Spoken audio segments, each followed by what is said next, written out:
E na próxima semana, o Brasil vai sediar o The Global New Economy Forum, um evento que vai reunir 30 países para discutir a economia mundial após a pandemia de Covid-19. Então, para conversar com a gente, eu convido Vitor Borges, que é o presidente do evento, a quem eu agradeço demais pela participação. Seja bem-vindo ao Jovem Pan News, Vitor. Bom dia, Daniel. Bom dia, Karine. Bom dia a todos que nos acompanham. Um agradecimento especial à direção da Jovem Pan, que acreditou nesse projeto e nessa iniciativa. Claro. Vitor, antes de nós falarmos do evento propriamente, tem alguns temas que nós gostaríamos de tratar contigo, porque os governos de países ricos e também em desenvolvimento se mobilizaram, abriram os cofres para ajudar os cidadãos, as empresas, no período mais crítico da pandemia. Eu gostaria que você nos dissesse e fizesse uma rápida análise qual é a postura do setor privado hoje em dia no Brasil e o que ele espera do governo brasileiro nessa retomada, nesse momento de pós-Covid. Primeiro, que o governo não atrapalhe, que o governo possa definir bem os marcos regulatórios, que o governo possa ser um governo que admita as dificuldades, que as enfrente, que não as escoime e as deixe de lado. E segundo, que estimule que a iniciativa privada possa ser parceira do desenvolvimento.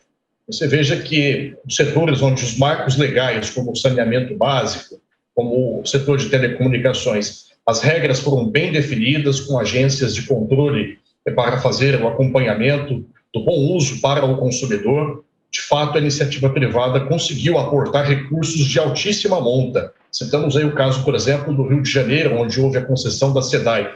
Quando o Estado teria uma capacidade de investimento para arrecadar ou para aplicar para o cidadão cerca de 30 bilhões de reais, como foi o caso. Claro que o serviço tem que ser bom, o preço tem que ser justo, mas eu creio que a postura do governo tem que ser uma postura de bons projetos de regulamentação e deixar e permitir estimular que o setor privado possa aportar. Bom, Vitor, falando sobre o governo, quero saber como que você acredita que essa viagem que o governo fez a países do Oriente Médio pode ajudar na recuperação da economia brasileira pós-pandemia e se algum setor deve ser mais beneficiado neste sentido.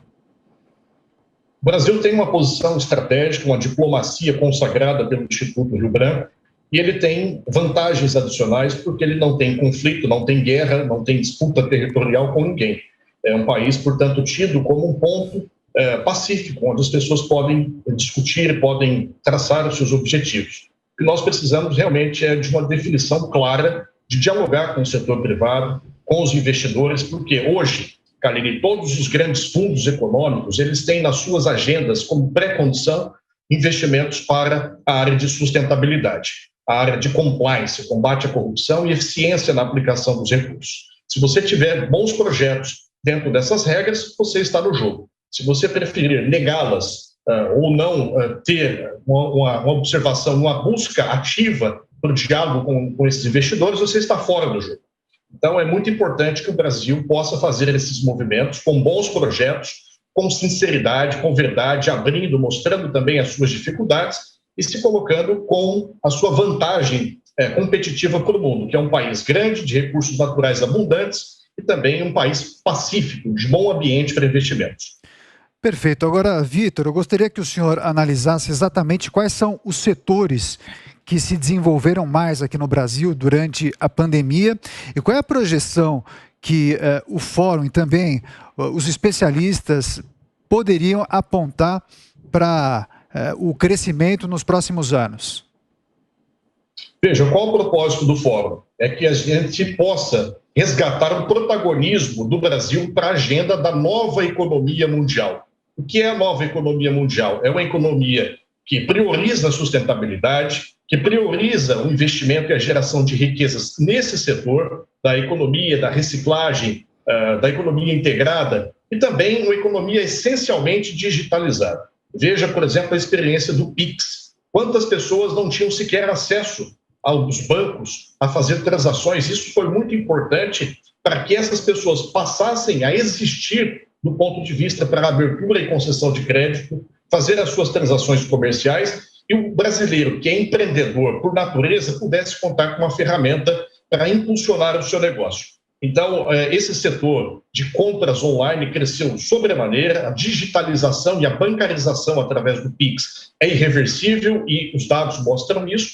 Eu creio que os negócios ligados à sustentabilidade e ao transporte, que também foi impactado muito pela pandemia, o fato de você comprar os produtos pela internet e ter eficiência na logística, são portas que se abrem, né, para nosso novo momento econômico mundial. É uma sociedade conectada, é uma sociedade preocupada com o meio ambiente, porque é por ele que os investimentos vão acontecer. Nenhum investidor vai colocar recursos se não tiver segurança ambiental de que o seu retorno será garantido.